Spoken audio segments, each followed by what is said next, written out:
So here's where my argument about stage mothers kind of falls apart a little bit because who does know what is best for a child than their parent, right? That's kind of in a way sort of an obvious, I don't know, assumption. But it's highly debatable. What is best for the child? What is best for the production? What is best for the family, the relationships, everything? Is it that? It's an honestly fair question. Should it be a mom, a parent, or should it be a professional? And that's where, for me, the whole stage mother thing, comes into play. It's not this, oh my God, stage mothers, oh, look how horrible they are, Gypsy, the movie, and all the play, whatever. It's much more nuanced than that. And again, on the other end of it, are you comfortable? Would you be comfortable sending your 12-year-old to work with strangers all day, all week, all month?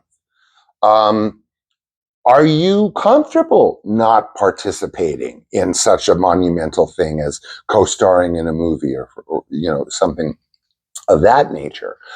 So I don't know. As I said, I can't say stage mother XYZ because I never had one. My mother, as I said, deliberately removed herself from the scenario and hired one of the top professional set sitters in Los Angeles to work with me from like 9, 10 until through ET, which was my 15th year.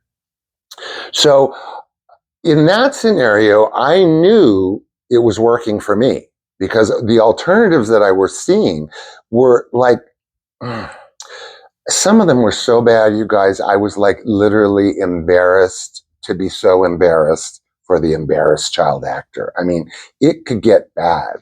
And, like I said, the ones that were, I hate to tell you, the worst were the manager slash mothers.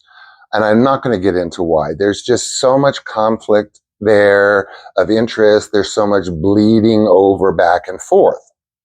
So I only know what I know. And what I know was home, and that was for home stuff.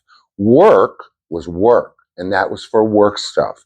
And there was no, for me, ever any sort of, crossover. But 90% of the kids that I worked with had their parents on the set. So the problem, I think, with that is that things can become so subjective, right, you guys? It's not always so easy to be completely objective about what is best in a particular scenario. And so that's why I felt my mother removing herself permanently as any kind of stage mother was great for me. But maybe I'm missing something here. Maybe these kids needed or wanted that protective feeling around them. I am just not convinced that it needed to be mom.